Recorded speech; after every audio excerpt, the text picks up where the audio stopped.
Welcome everyone to the final lecture of this program on number theory and physics. Today we are very happy to have Professor Matt Kerr giving a lecture on K2 of curves and physics. Matt is a mathematician specializing in algebraic geometry and Hodge theory. He obtained his PhD in 2003 at Princeton University under Philip Griffiths. His research focused on topics such as algebraic cycles, period maths, and the generation of varieties with applications to number theory and mathematical physics. He has held positions at Durham University and currently he's at Washington University in St. Louis. Remember to raise your hand at any point if you have any question, and now I'll leave you with Matt. Please go ahead. Okay, thank you very much for the nice introduction. So I wanted to say something about the way that algebraic cycles enter into physics. So begin with this question. Where do they belong? And the topic of the talk on K2 of curves is a very special case of algebraic cycles. As we'll see, K2 is going to be expressed in terms of pairs of functions which give a symbol like f comma g. The way in which these can be thought of as a cycle is, since the functions are meromorphic functions on a curve, you can consider the graph of this pair of functions over the curve as a one cycle, like as a curve itself, inside the curve C cross two copies of P1. And you don't just consider it as an algebraic one cycle on C cross P1. You have to consider each of the P1s relative to the north and south pole, relative to 0 and infinity. And this relative business makes things much more complicated. And so it in some senses, notationally more convenient to think of them just as pairs of functions and work with this K2 notation that I will use. But algebraic cycles are very much in the background, even though they're not made explicit here. And the regulator maps that we will use to map K2 to H1 of curves, to cohomology of curves, is in fact a form of Abel-Jacobi map for the threefold. So in the background is this non-classical Abel-Jacobi stuff.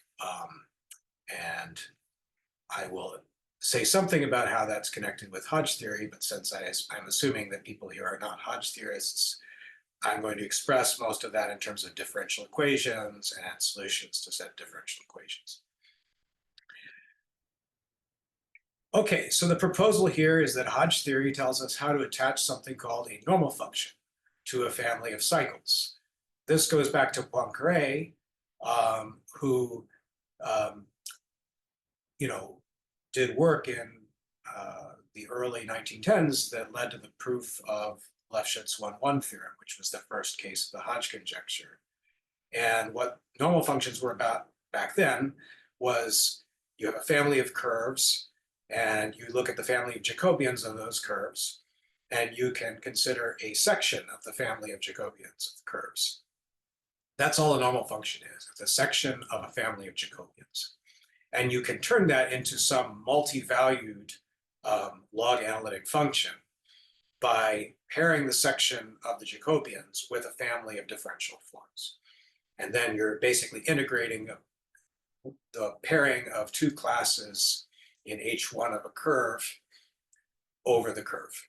That's what gives you an actual function on the base. We'll be interested in the inhomogeneous differential equations that these normal functions solve. These kinds of situations that give rise to these normal functions occur whenever you have a Landau-Ginzburg model in mirror symmetry, or families of non-compact Calabi-Yau varieties more generally. And they show up in quantum field theory and topological string theory as well. So I'm going to explore three different examples. I'm going to be fairly explicit and get into the weeds. And while there's a danger that this might make it technical, at least everything is in terms of formulas and relatively concrete. And in this way, you get to see that the K2 business is not just some added layer of abstraction, maybe helpful conceptually. No, it's computationally central for the things that I want to do, and for proving conjectures that were seen first numerically. So the K2 cycles in particular are going to explain the asymptotic growth rate of some local Gromov-Witten invariants of Fano surfaces. Again, we'll just do the simplest one. It will help to settle a conjecture on eigenvalues of quantum curves coming out of work by Marino and Grassi and their school in Geneva, and to facilitate the computation of the sunset Feynman integral in terms of elliptic dilogarithms, which is a bit of an old story. It goes back more than 10 years. But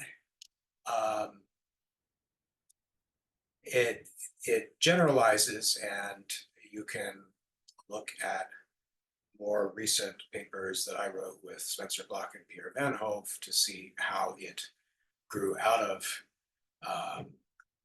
sunset Feynman integrals to higher banana integrals and other things.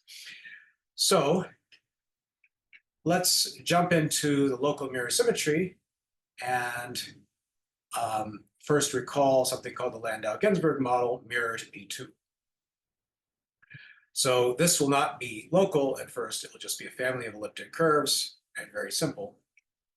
So I'm going to start with the Laurent polynomial x plus y plus 1 over xy. And there is its Newton polygon, which is the convex hull of 1, 0 for x, 0, 1 for y, and minus 1 for 1 over xy. And in toric geometry, you can produce toric surfaces whose boundary looks like the boundary of the polygon. This toric surface, P delta, will have singularities at the 3 marked points, but we can ignore those because our elliptic curves are not going to touch them. So the level sets of this Laurent polynomial yield a family of thrice punctured elliptic curves, just given by phi equals 1 over t, as shown.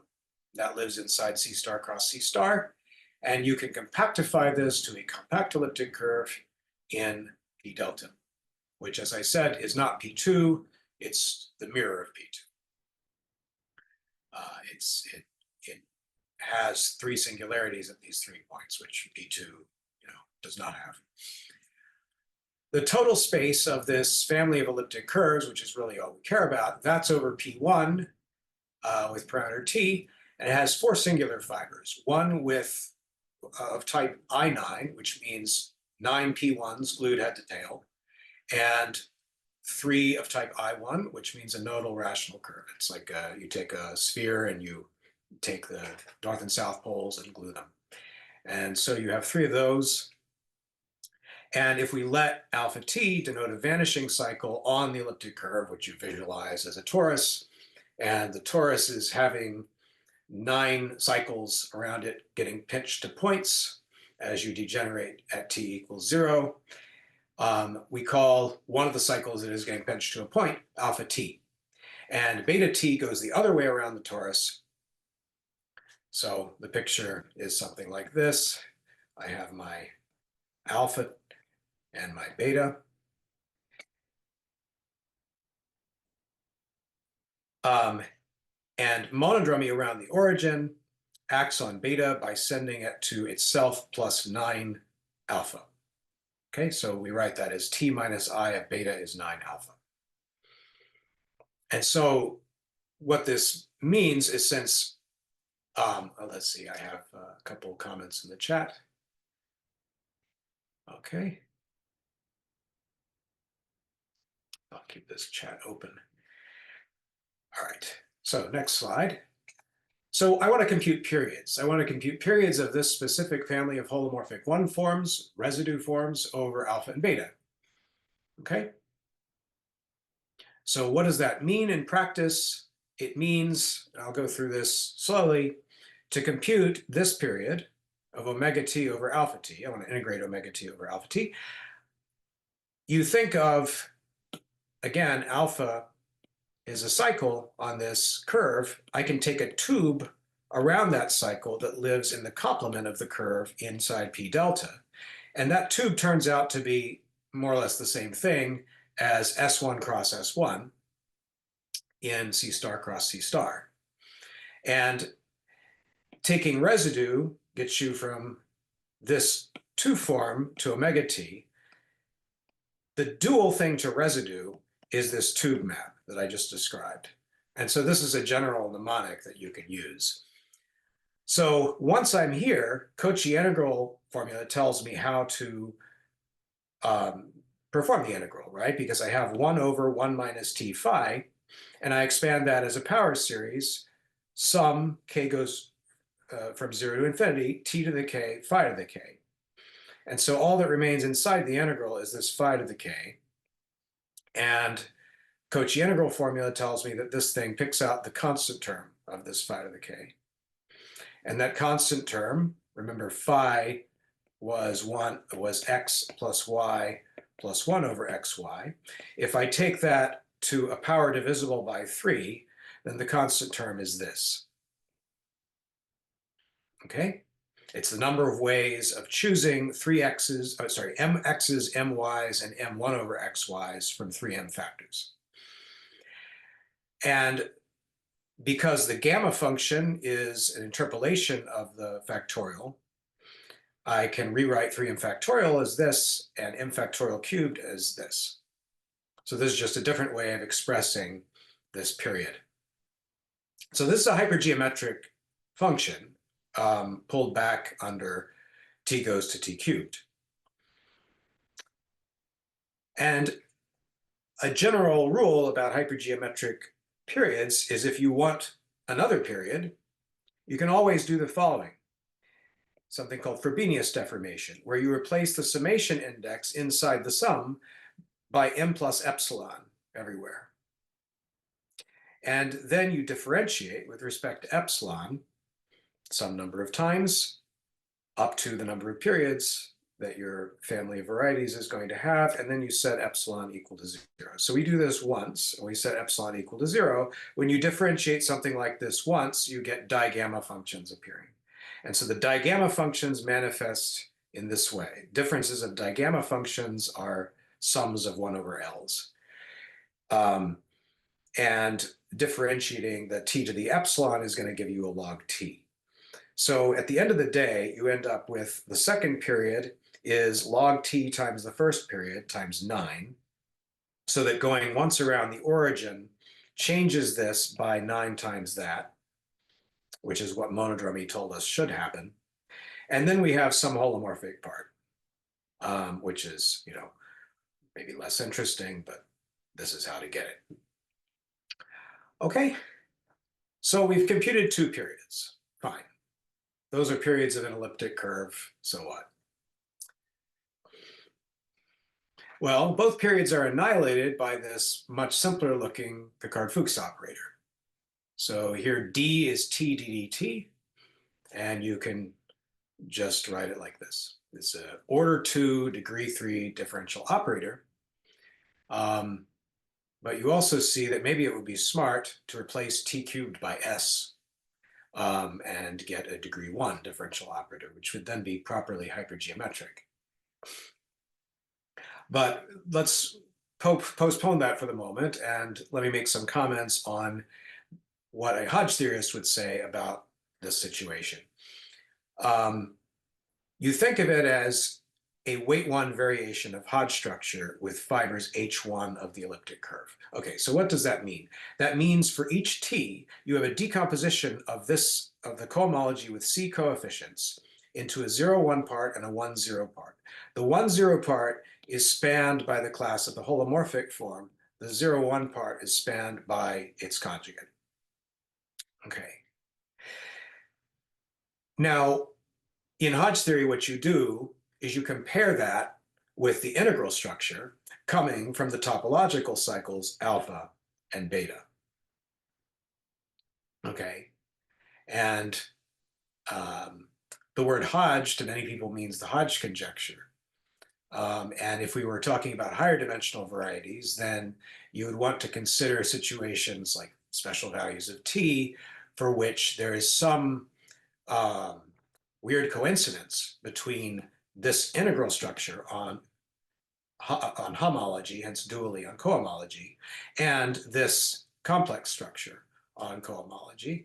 And weird coincidences are supposed to be explained by algebraic cycles. And that's the Hodge conjecture. But at the moment, I just want everyone to I want to make sure everyone knows what's going on in this diagram. So PQ is supposed to be, when I think about differential forms, P is the number of DZs,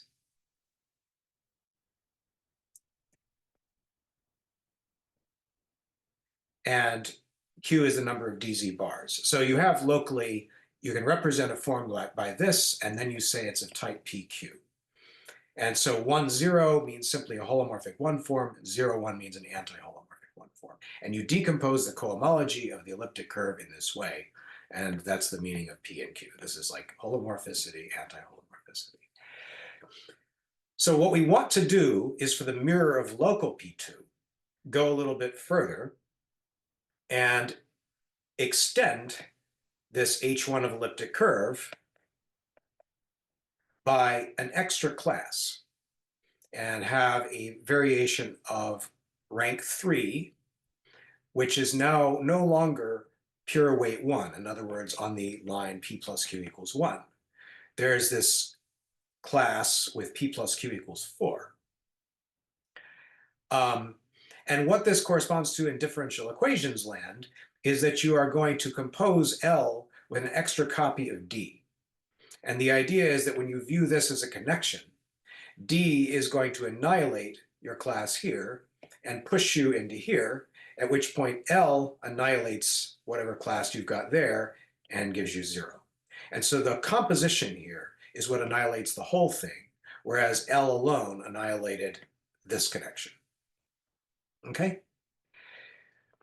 So compositions of differential operators in some generality, when they don't correspond to direct sums of variations, which is a very lucky special situation, correspond to mixed situations like this, where you have extensions of variations of Hodge structure in different weights.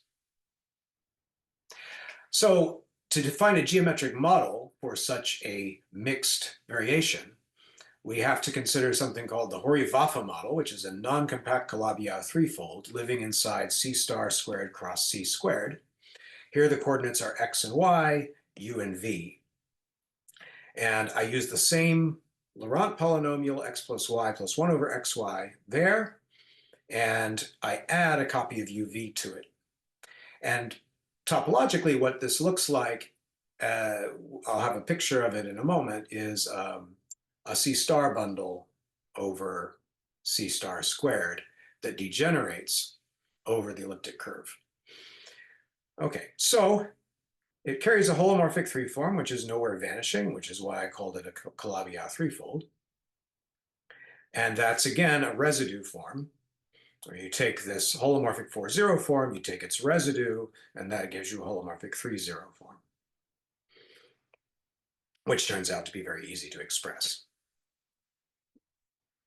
And I will take for granted that this is the mirror of the total space of the canonical bundle over P2. When I say I'll take it for granted, what do I mean? Well, I'm going to describe it in a formula, what it means. It will be that a certain period of this eta is the prepotential of local P2, where local P2 is this total space.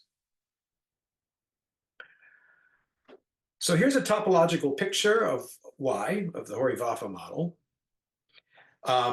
This W, this is a, sorry, typo, that should be E-T star. The cycles YT are spanned in homology by a real three torus T3, which is just S1 cross S1 cross S1, and circle bundles over membranes bounding on one cycles in the elliptic curve. So if I sort of draw the elliptic curve like this, and let's say we have a 1 cycle here, and I have a membrane bounding on that in C star cross C star, then what you can imagine is building a topological 3 cycle over it, which over the boundary is just a point, but over any point in the interior is an S1. And so that gives you a 3 cycle over this 2-dimensional membrane. And the membrane is called gamma phi, and its boundary is called phi. Okay, so we have this process of going from phi to gamma phi to this membrane thing, mu phi. That's dimension 1, 2, and 3, topologically. Okay? And what we want to do is compute periods of the differential 3 form on y over this thing. So if we denote the membrane construction just by m, then we can think of it as taking a 1 cycle that bounds in C star squared. So 1 cycle on the elliptic curve, which upon inclusion to C star squared bounds like in the picture I drew. So that means that you can form a membrane on it in C star squared and take the 3 cycle over it in here. We get this nice short exact sequence with section. And 3 alpha t and beta t span the right-hand term. So once again, alpha t is the cycle going around this way, beta t is the cycle going around that way. And it has a dual, and that dual is the cohomology of yt. And we can think of that as being now an extension of a class of type 2,2 by h1 of the elliptic curve, at least rationally. Okay. So, but of the form depicted previously, what I mean is the picture here. So this is the z of 2. This part here is the h1 of the elliptic curve.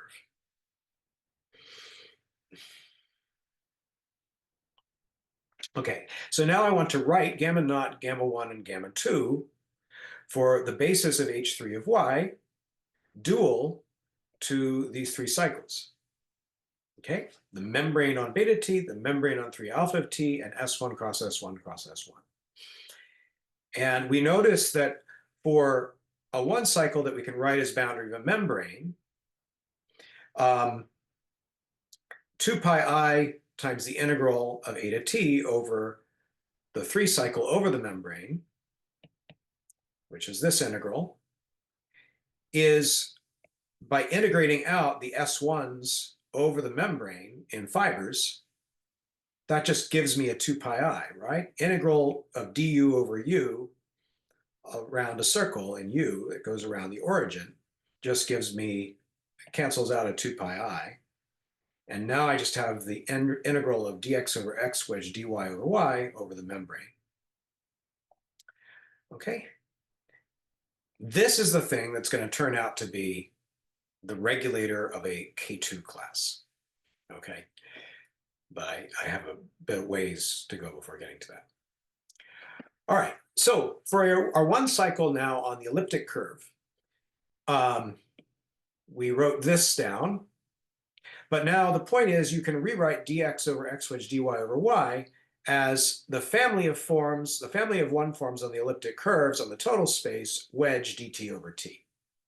And because of that, when I take t ddt of this period, I can think of that as being applied to the integral dt over t of the fiberwise integrals over phi t of this omega. And by the fundamental theorem of calculus, applying dt to the logarithmic integral of some function, it just gives you that function.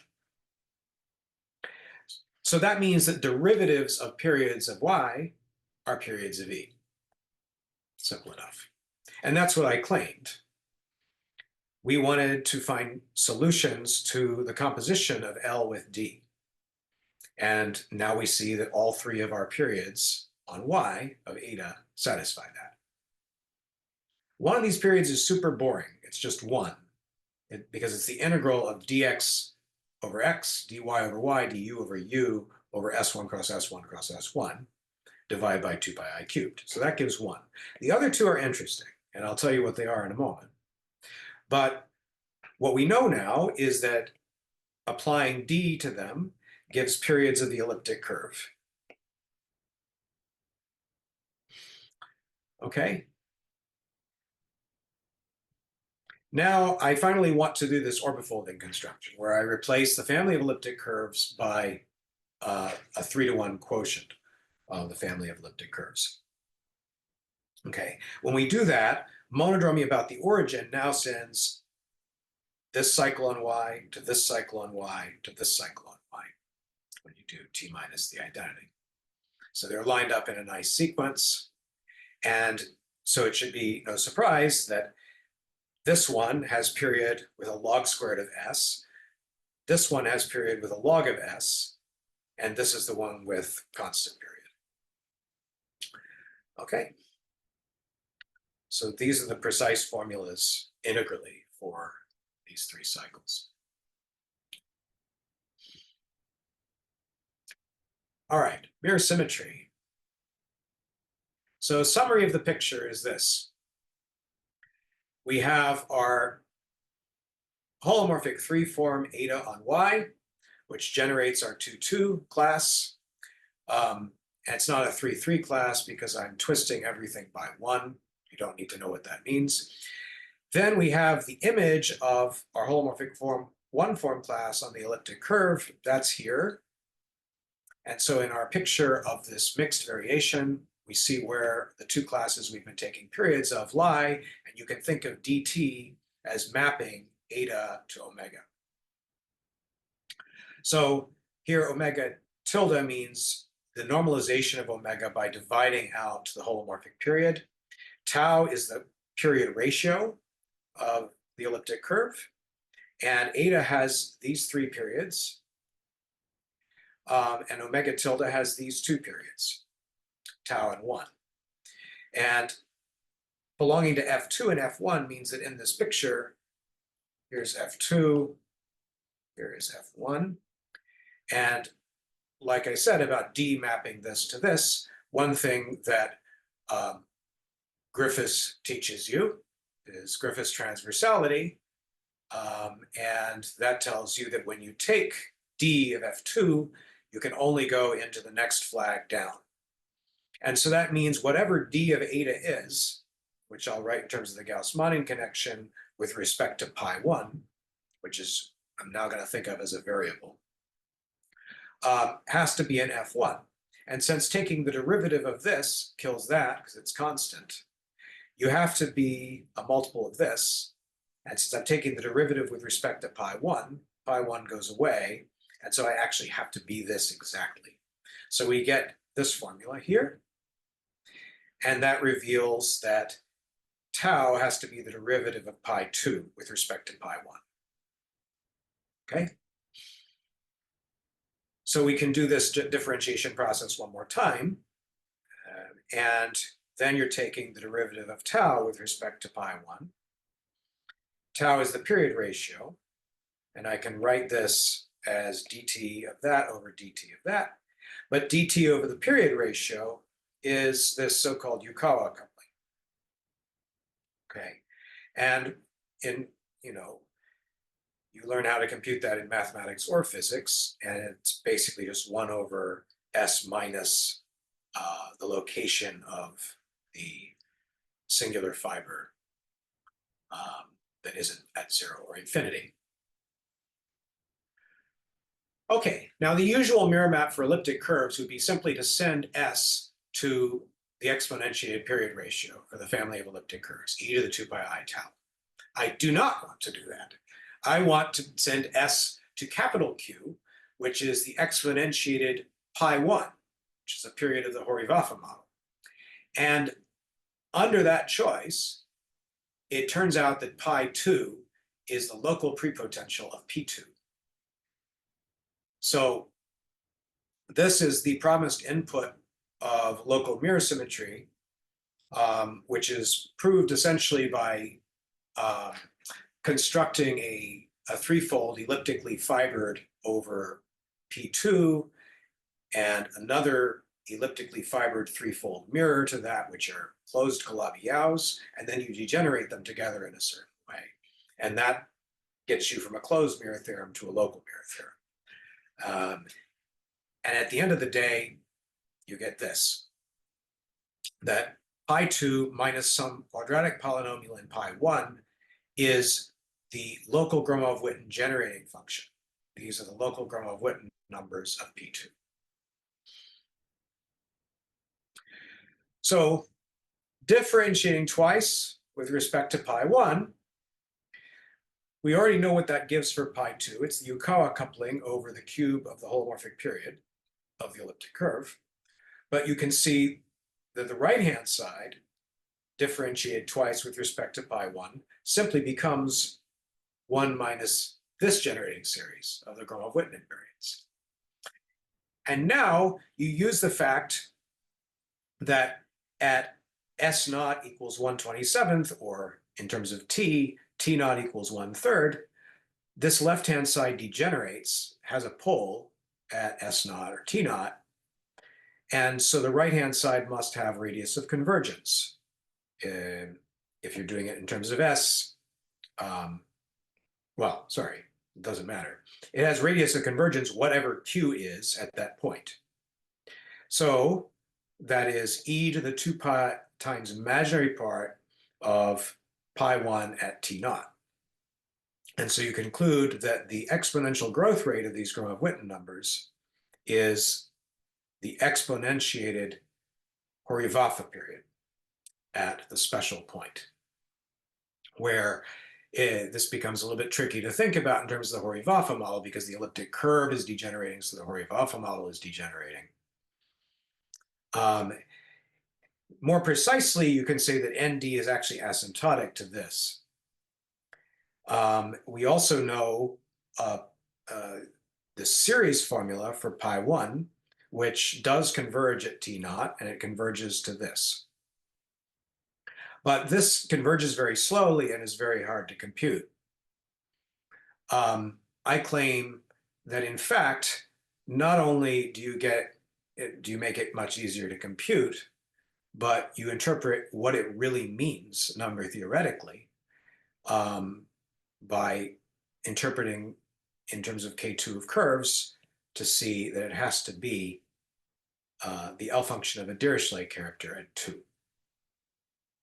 Okay, so this is where K2 finally makes its entrance. Okay, so what is K2 of a curve, finally? Let X be a smooth projective curve and consider the abelian group generated by symbols Fg. The wedge means that Fg, I'm going to write these symbols multiplicatively. Fg is GF inverse.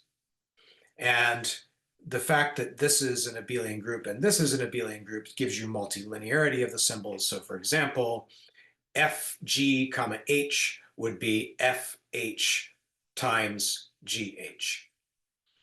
So those are two relations that you get on these symbols in this abelian group. And the final relation that you get is F comma 1 minus F is considered to be trivial. In other words, 1 in the abelian group. So it sounds very simple. It's just these symbols of pairs of elements of the function field of our curve modulo the subgroup generated by 3 relations. But it's notoriously tricky to work in this gadget, and its structure is still not completely understood for, general functions fields of varieties. To probe its structure, we can consider certain residue maps. So if you pick a point on X at which F or G has zeros or poles, you can consider up to some sign the limit as X goes to P of F to the order of G over G to the order of F at that point. And if we take now the kernel of this tame symbol, sort of residue-free elements of this group, which are sometimes given by individual symbols, as will happen in this talk, sometimes given by products of symbols. That's called the motivic cohomology group, H2M of X with coefficients in Z of 2.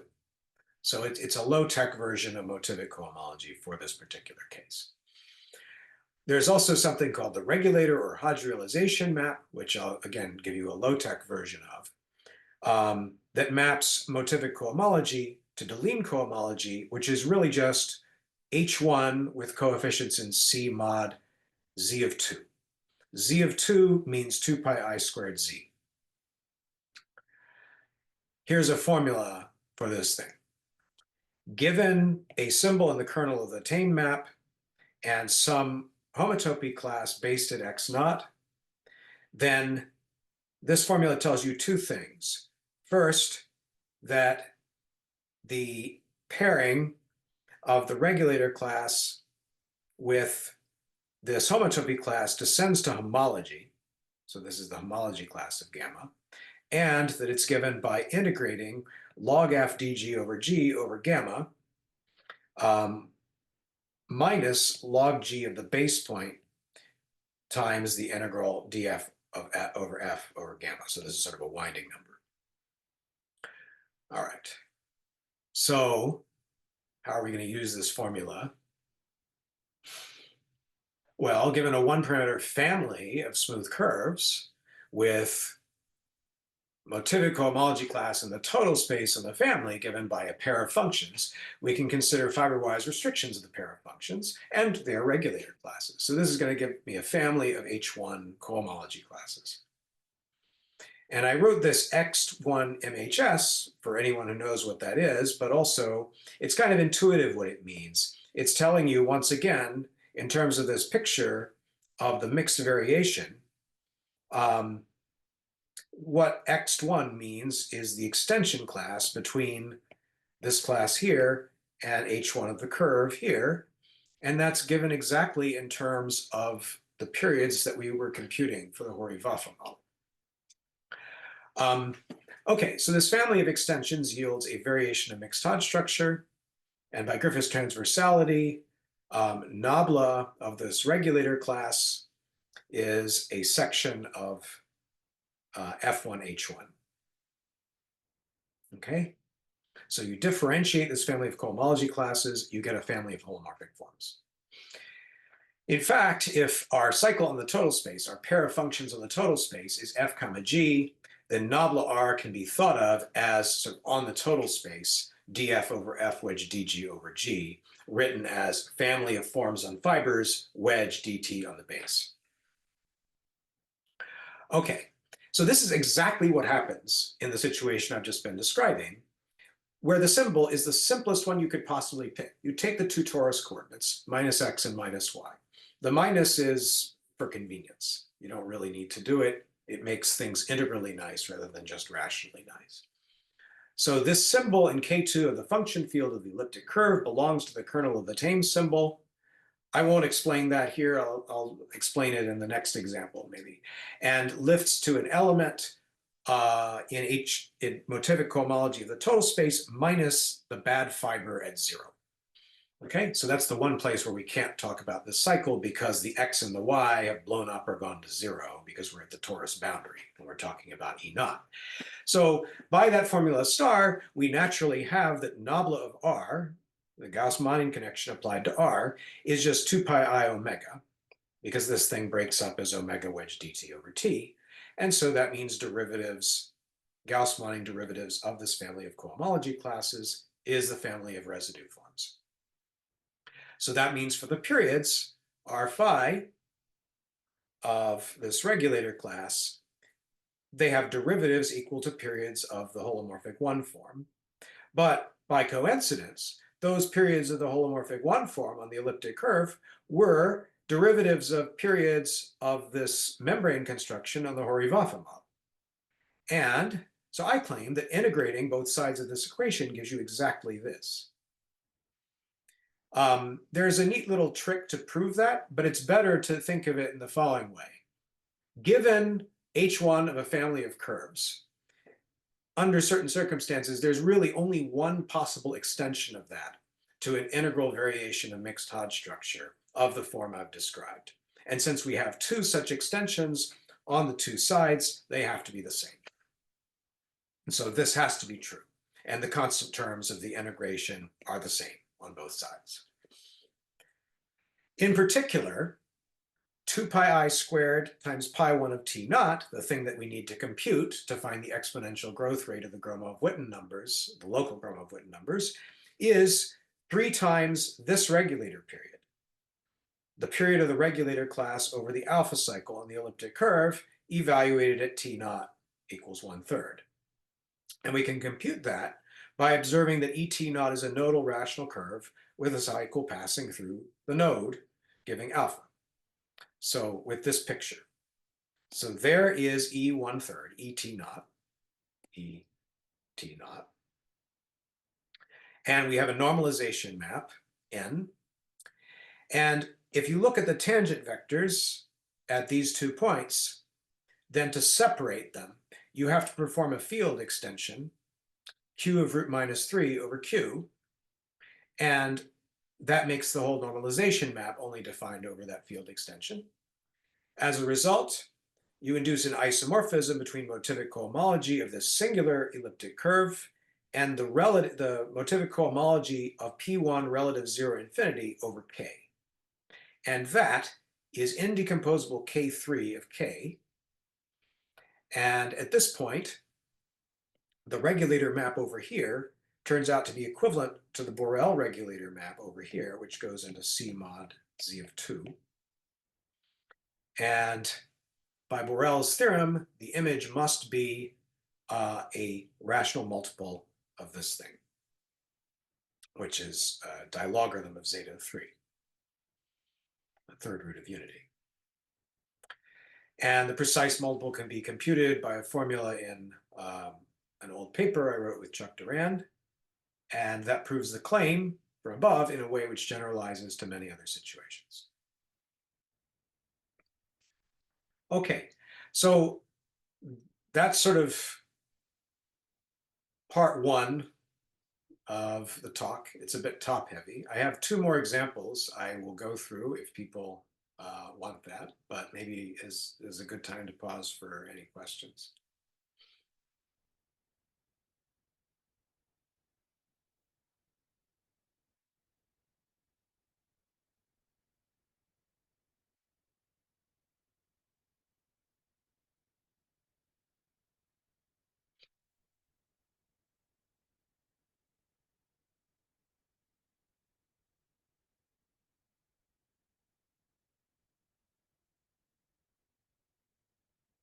Well, if there are really no questions,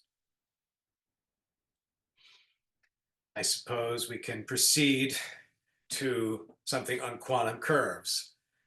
Press the reset button.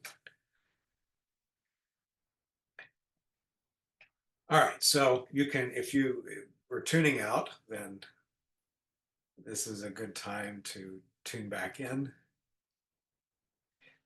This is an independent discussion, though it will come back to K2.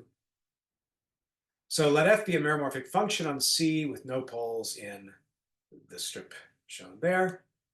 In a neighborhood of the real line, we can view e to the 2 pi I d dz as a shift operator sending f of z to f of z plus 2 pi I. Okay, this is very classical.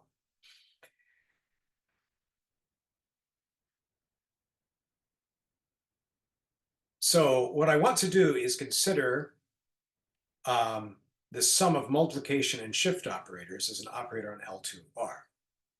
So e to the R means multiplication by e to the R. E to the minus R means multiplication by e to the minus R. And then there are the 2 shift operators. Okay? So it's not quite clear how to define this on L2 of R, since it involves like shifting in the complex plane. But there is a way of thinking of it as an operator on a subset of L2 of R. Well, that's not really so good. But there's some good motivation for doing this. It can be regarded as the quantum Hamiltonian corresponding to an ABGM matrix model of an ideal Fermi gas. And Marino and Grassi wanted an exact quantization condition, in other words, exact eigenfunctions and eigenvalues solving this rather than WKB approximation. Unfortunately, this phi hat is an unbounded operator, and as I said, it's a challenge to even write down functions in its domain. So what do? You invert it. You take 1 over it, in essence. That is bounded, self-adjoint, and a trace class. Its spectrum consists of positive eigenvalues converging to infinity, so it's going off to infinity in a nice sequence. And you can numerically compute the first few eigenvalues and eigenfunctions, and they look like that.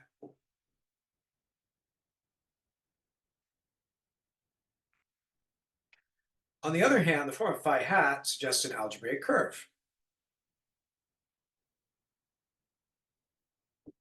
And so the question is that relevant, or is this just an analysis problem and it has nothing to do with arithmetic geometry?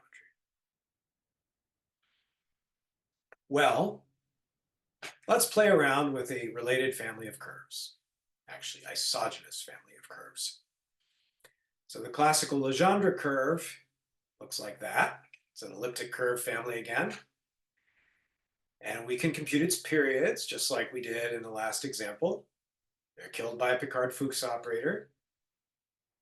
The specific form doesn't matter that much. And then you can employ the method of variation of parameters in differential equations to get that b times the integral of a minus a times the integral of b gives you something solving the inhomogeneous equation, L of blah equals a constant. So for unique choices of the integration constants in that function, it turns out the monodromy of C lies in 2 pi I squared Z linear combinations of A and B. And so if we divide C by 4 pi squared A, the monodromy of that thing lies in Z of 1 tau, where tau is the period ratio of the family of elliptic curves. The point is to have integral bases for local systems underlying the Z variations of mixed Hodge structure with Picard-Fuchs operators DL and LD. Okay, so those are ABC, 2 pi I, integral of A and integral of B. So the solutions to LD are very similar to what we saw in the last section.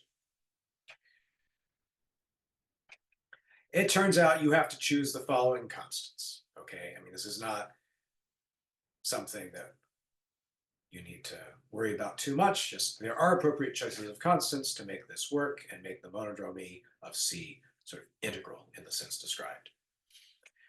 On the other hand, that means that if I compute this nu, which remember was C over 4 pi squared A, you get this form of function, 1 over pi squared log squared of minus t plus 7/6 plus stuff we don't care about. And for small minus t, you can see that nu of t passes through infinitely many positive integers, right? Because it's basically log squared of t, and that grows without bound. So and it's real, so it's going to pass through infinitely many positive integers. Let's call those points, those values of t, mixed attractor points. You've had a talk on attractor points from Mohammed, and now here are mixed attractor points, which turn out to be an analogous thing in mixed Hodge theory. So now I should simply set, I define Tn by u of Tn equals n plus 2, and I solve for Tn, and so I get minus log of minus Tn is approximately pi root of n plus 5 over 6. Okay, so what are the first few values here?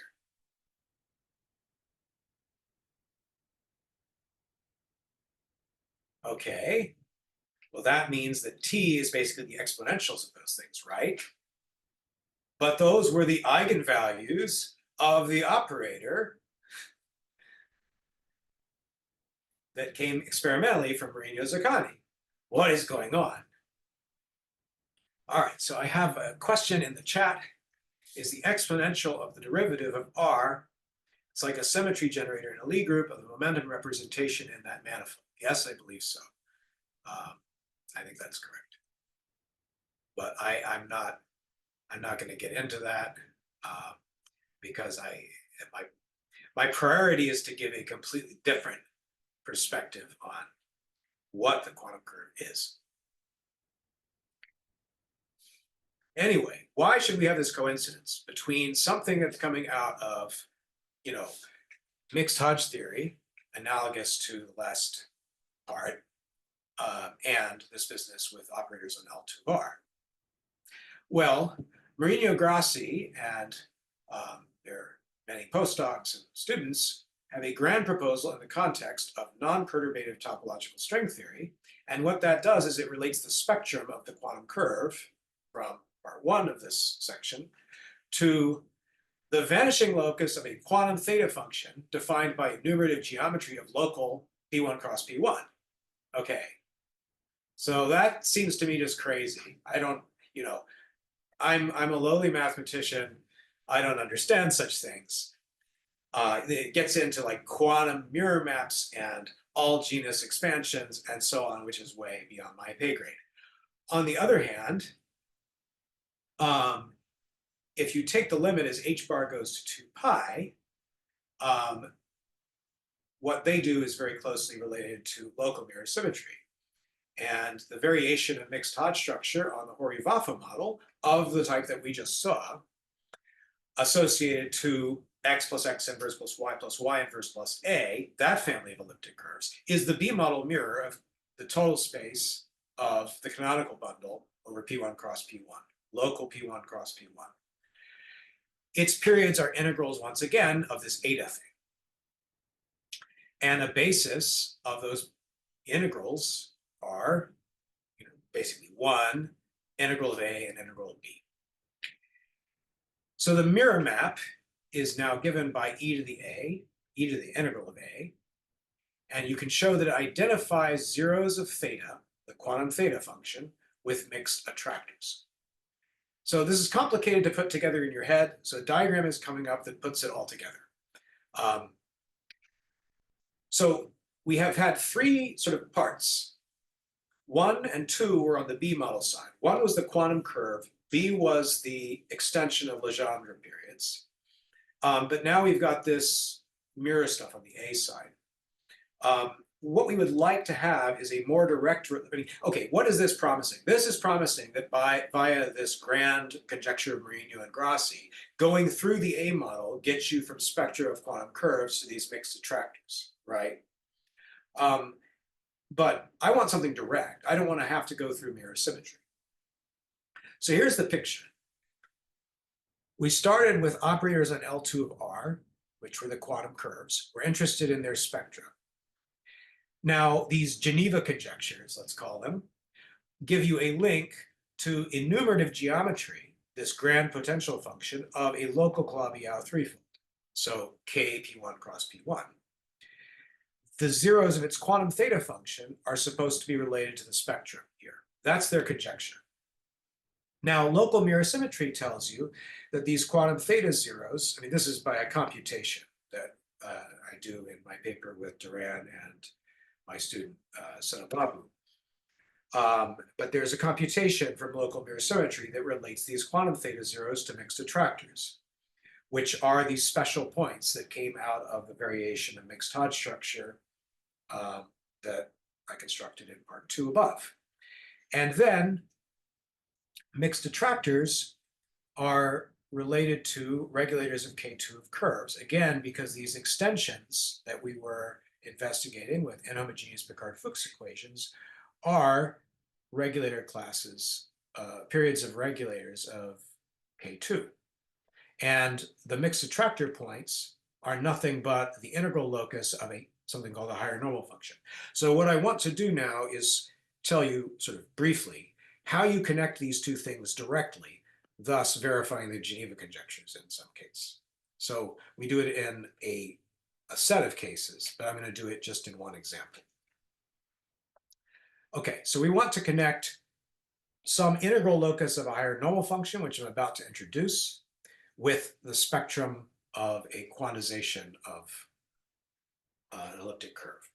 So once again, we take this Laurent polynomial, We take its level sets, which are elliptic curves in P1 cross P1.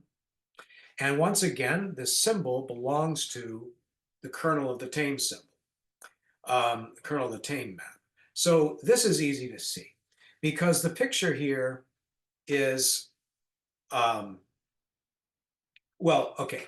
Think of it this way. What you want to check is that when X has a pole or a 0, Y is 1 at that point. When Y has a pole or a 0, X is 1 at that point. Well, that's not exactly true, but by a change of variables in the symbol, you can replace this as basically minus X over Y minus XY. And then for that pair of functions, I mean, technically you've got to work with Q coefficients here. So, but roughly speaking, when this is 0 or infinity, this is 1 and vice versa. And so it passes this tame symbol test and is in the kernel. So that's the kind of thing that you have to check. And what it really boils down is to combinatorics of the Laurent polynomial and its Newton polygon. What you have to check is that all the edge polynomials of the Laurent polynomial on the edges of the Newton polygon are products of cyclotomic polynomials. So that is a condition that goes back to Fernando Rodriguez Villegas and was generalized by me and Chuck Duran later. Okay, so we have this regulator class attached to the symbol on this family of elliptic curves. That's in H1 of the family of elliptic curves. So now we consider these residue forms as before. And this time I'm going to pair the residue forms with the regulator class. In other words, I just wedge them and I integrate over the elliptic curve.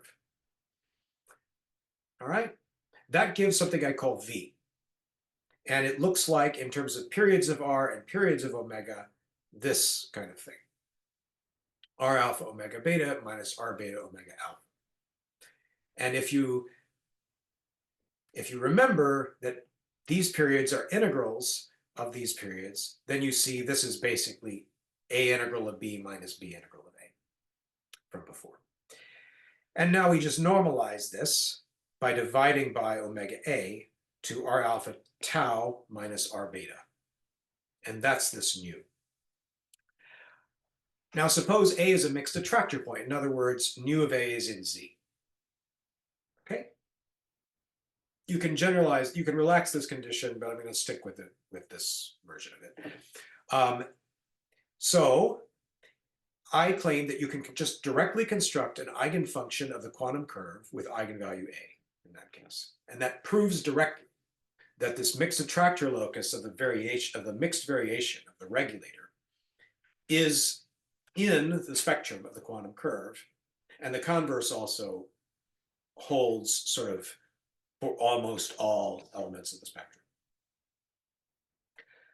Okay, so let me just give you an idea of the mechanism. I'm going to go quickly here. I mean, you can, it's very technical. There are lots of details and moving parts. You can look at my paper with Chuck and Sumya for details if you're interested. So what you do is you start with this open elliptic curve in C star cross C star, and that maps down to the X coordinate in C star, okay? Now what I do is something that seems absolutely crazy. I take this, pull back by the exponential map, C to C star, and that gives this infinite genus thing, which is a 2-to-1 cover of C, okay? Coordinate on this C is called Z. The coordinate upstairs is called Z tilde. They're both 2-to-1 maps. And now I notice that for a loop gamma on EA star based at some point P naught, I want that point to be fixed under the involution of this EA over C star. And I also want to choose it so that Y of P naught is -1. Then Balancen's formula for the regulator just becomes this, Z dy over Y, because log of minus X is Z. And then we get this lemma. Whenever A is a mixed attractor point, in other words, nu of A is in Z, you get that this is a well-defined and necessarily then holomorphic function on this crazy infinite genus thing. Okay, so if we assume this lemma and you denote the involution of EA star tilde over C by I, you then check that this chi A minus its composition with the involution over Y minus its composition with the involution descends to an entire function on C, whose restriction to the real line is L2 and is an eigenfunction of the quantum curve with eigenvalue A. Okay, I'm not going to go through the details of that, but that gives the desired link between the mixed attractor locus and the spectrum. What I do want to give you just a quick sketch of is why something like this lemma should be true. Because what we really need to check is well-definedness coming from nu being an integer.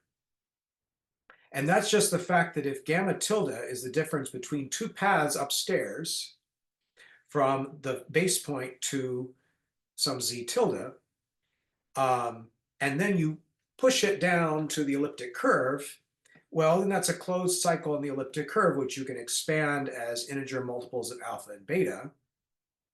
And then the integral in the exponent here just becomes the regulator period of gamma minus the classical period of gamma times this factor here.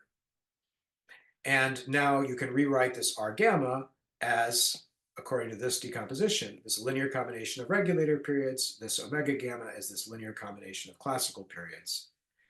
And this should just be a straight R alpha. So when you see that this cancels with this, and so you get M2 times R beta minus R alpha tau, but this thing is just this normal function, nu A. And we've assumed that that's an integer. And now when I take I over 2 pi times 4 pi squared z, that's 2 pi I times an integer, and that's killed by taking exponential. And that's what makes the thing well-defined. So, you might worry, well, maybe this thing I've constructed is 0. Well, you have to check that it's not. I mean, and we do that in the paper. So as I said, there are lots of little things to check, but it works and it gives an unexpected connection. It tells you mathematically why that connection is there. Yeah, that's right. So for this result, relating spectra to mixed attractors, we have a general result for any genus quantum curve, but the stronger result is for elliptic quantum curves. And for the elliptic quantum curves, we get more or less a bijection between spectrum and these mixed attractors. So there's still something to understand in the higher genus case. And in that paper, we also prove a different consequence of the conjectures of Marino and Grassi. And that one is more in line with the stuff that I did in the first section about asymptotic Sobromov-Witten numbers. So that's about specialization to the conifold point, to the maximal conifold point, and computing the regulator there. But I didn't do that because we already did that for the local mirror symmetry part. Yeah, I mean, so there's a lot more in that paper than just this example. And it's written in such a way as to do many examples at once. Okay, any other questions? All right, so I'm going to conclude with an easier, okay, so I have a couple of papers with Spencer Bloch and Pierre Van Hove on Feynman integrals. This is not about that. This is about an earlier paper of Spencer and Pierre. And I just want to give the interpretation of that one in terms of K2. So in quantum field theory, You have a yoga of Feynman diagrams, which is supposed to keep track of contributions to probability amplitudes coming from different possibilities of interactions of particles. And so, for instance, you might have a particle coming in with momentum k, it splits into 3 particles and then comes back to 1 particle and goes out with momentum k. And in the middle, you have the splitting of k into 3 momenta, L1, L2, and L3, and the particles have masses M1, M2, and M3. Okay, so that's what the diagram means heuristically, and it leads in 2 dimensions to an integral of this form. I'm not going to explain that. Instead, I want to rewrite it in a form that makes more sense in algebraic geometry, which is this one. So I want to integrate as x and y go from 0 to infinity, dx dy over the polynomial shown. And in fact, I'm even going to set the masses equal and call the result just I of t. So if I look at I of t over m squared, and I normalize that by dividing by t and multiplying by a constant, then the integral becomes the one shown, which is j of t, and the one that I'm actually going to analyze. And there are 2, by now, old theorems about the sunset Feynman integral. The first is that the Picard-Fuchs operator shown, L, applied to J, satisfies an inhomogeneous equation with rational inhomogeneous term. Of course, you could multiply the Picard-Fuchs operator on the left by 9t squared minus 10t plus 1, and then it would just be L Picard-Fuchs of J is a constant. And so this starts to smell very much like things we've seen twice now. So next, recall the dilogarithm, 2 forms of which are the holomorphic version in a disk about the origin, Li2, and D2, the Bloch-Wigner function. And then there is the classical eta function, eta of q, and I define h of q and b of q as shown. This is h is a help module, and b of q is some kind of modular form. And the theorem of Bloch and Van Hove states that the precomposition or the pullback of J by the help module can be expressed as a special value of a dilogarithm plus something that should be called an elliptic dilogarithm properly, this sum of Li2's, times b of q over h of q, where b of q is this modular form. And you can also say what the special value is at t equals 1/9. And that's a special value of the dilogarithm. That's essentially because q corresponds to, q equals 0 corresponds to t equals 1/9. Okay, so here's some context. If we write j of t like the integrals, well, at least analogous to things we've seen already, though nothing specifically in this form, the integral over r cross r, the reals cross the reals, positive reals, of course, 0 to infinity, of this residue form, dx over x, which dy over y, over the pole 1 minus t phi along an elliptic curve. The Laurent polynomial has Newton polytope with a unique interior integer point. That's how you know that this denominator describes a family of elliptic curves. And there it is explicitly, ET star in C star cross C star, compactified by ET. Now this P delta is actually the blow up of P2 at 3 points. It's del Pezzo 6. And as I said, ET is elliptic because delta has a unique interior integer point and integral polar. you can think of ET inside P delta in the following way. It meets the boundary P1s in the toric surface at roots of the edge polynomials, which in this case are just all 1. And so you have a picture that looks like that. And so for T not in the discriminant locus, which here is 4 points, you get smooth elliptic curve. And the 6 marked 6 torsion points where ET meets the boundary suggest the congruent subgroup, gamma 1 of 6. And indeed, this family of elliptic curves is parametrized by, or uniformized by, the elliptic modular surface over x1 of 6. Okay, so that's where this Haupt module comes from. It's the isomorphism between the upper half plane mod gamma 1 of 6 and P1 minus the discriminant locus. Okay, so here's a picture of the family. The fibers not shown are smooth, and the fibers shown are Kodaira fiber types I6, I1, I3, and I2, where each of the little sticks or curves is a P1. And so I've shown the values of T on P1 and the values of tau in the upper half plane.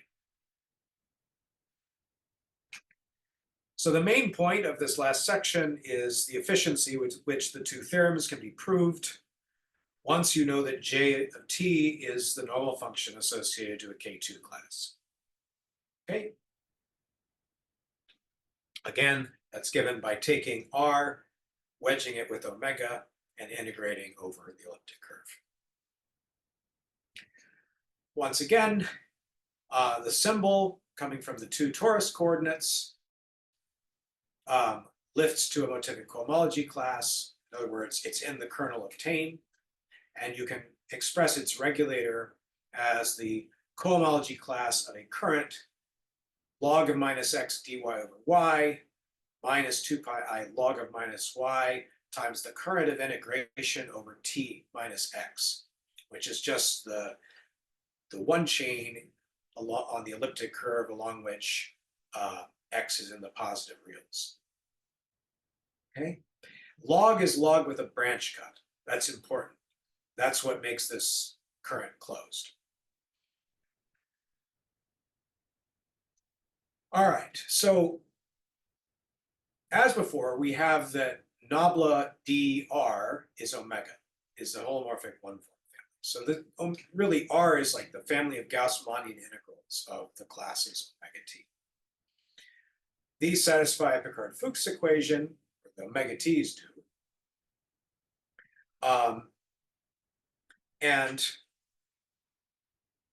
Whoops. So as a consequence, what you see is that since the periods of omega are satisfying d squared plus g1d plus g2, so this kills omega, and so you think LD kills R. Okay. I'm banging away at this example where it's always LD killing R, and always R comes from this torus coordinate symbol. And you would get bored of this rather quickly if this was all there was, and it was always just that.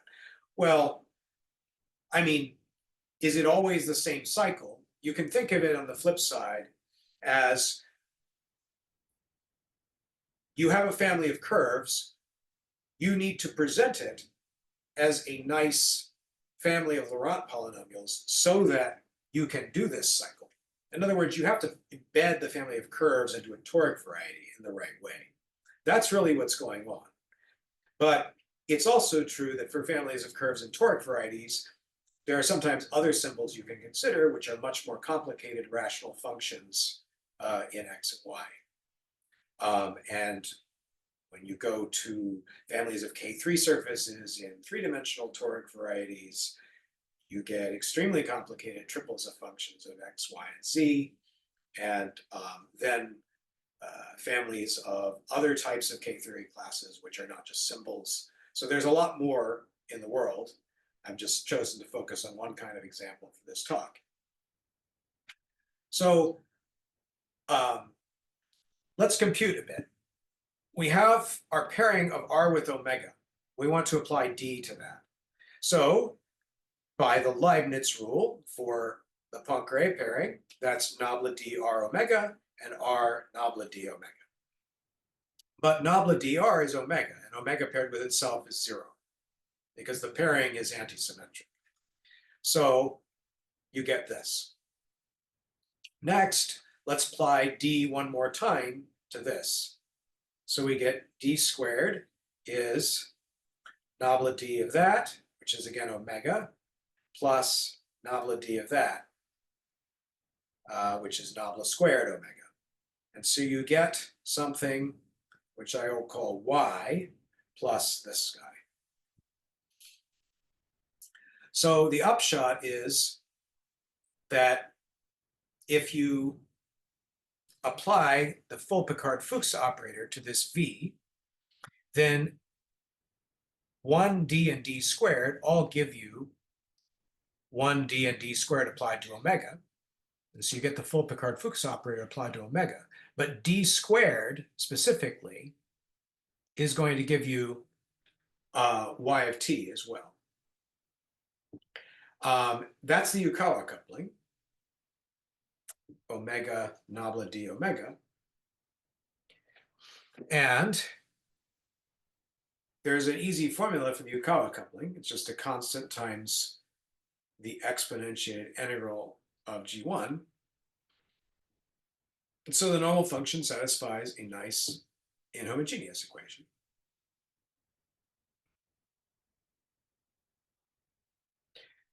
Okay, the key point is we want to show that J satisfies a nice inhomogeneous equation. And I don't care about this normal function. I care about the Feynman integral. So we've got to show that the Feynman integral is a normal function so that we can adapt our normal function result to the Feynman integral. So here's the Feynman integral again.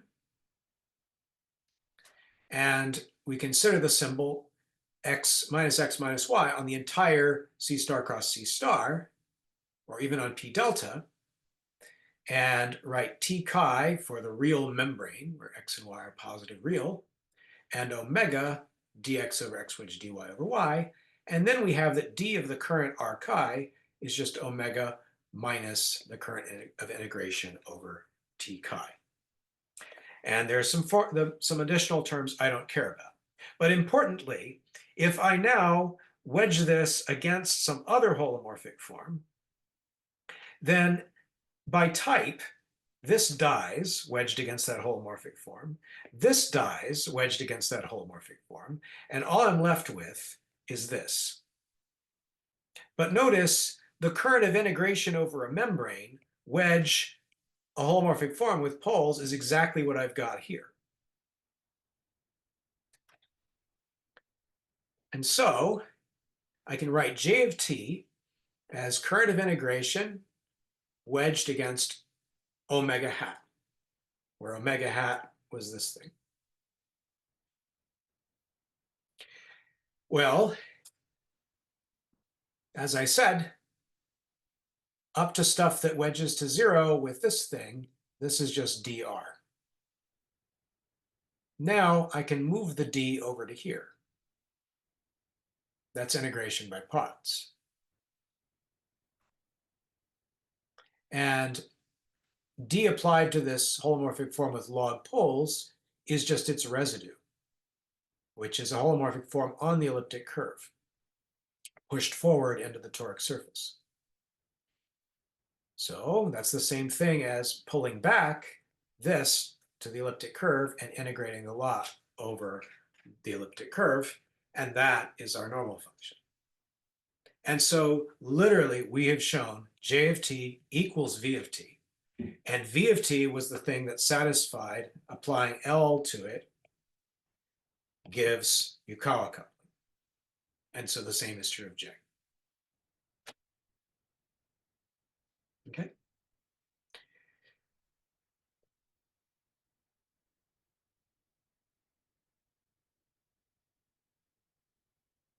So for the second theorem, you need to make use of the modular parameterization. I'll just go through this part quickly.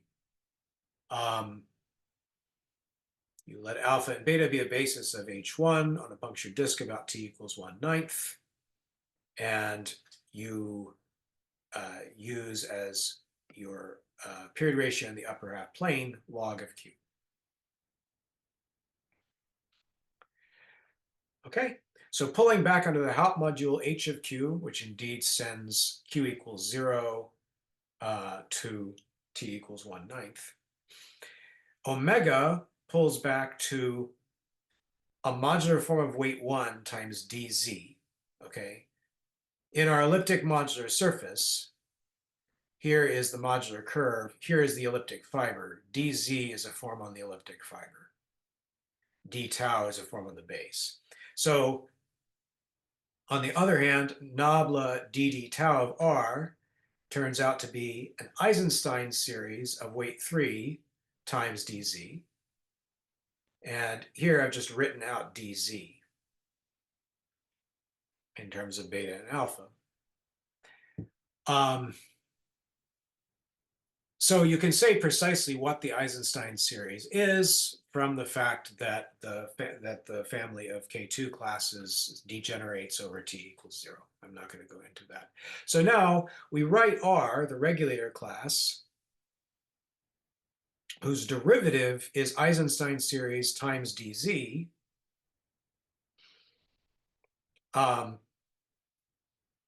So let's take its integral.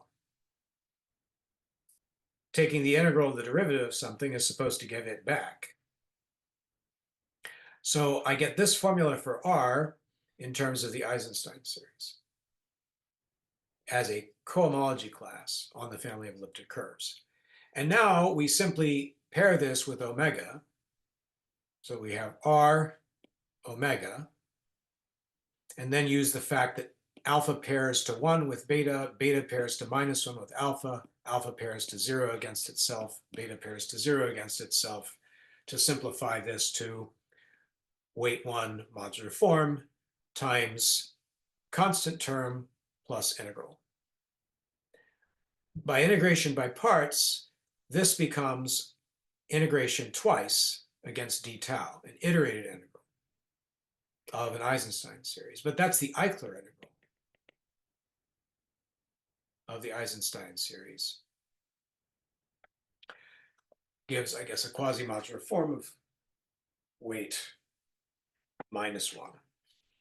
And when you look specifically at what happens to this Eisenstein series when you double integrate it,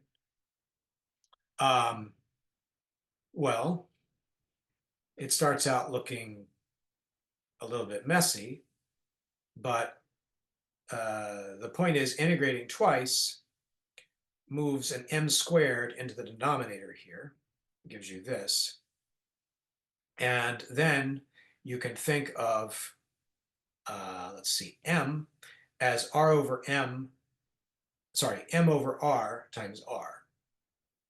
And then you say k is m over r, and then this simplifies to this series. And so this is called a Lambert series when you do a series in q to the k over 1 minus q to the k. So that becomes very pretty.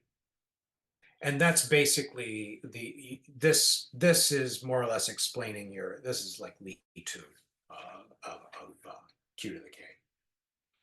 That explains where the elliptic dilogarithm stuff in theorem 2 comes from. And the special value follows from the technique that I used previously in the example from local mirror symmetry.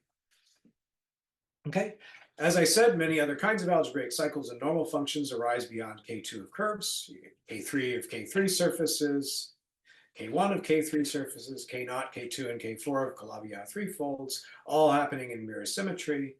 Some of these things also arise in Feynman integrals, and you can look at work by Johannes Walscher with David Morrison and then his postdocs and students, and some work that I did with Spencer and Pierre and with Vasily and my students for a taste of that. Thank you very much, and I conclude my talk here.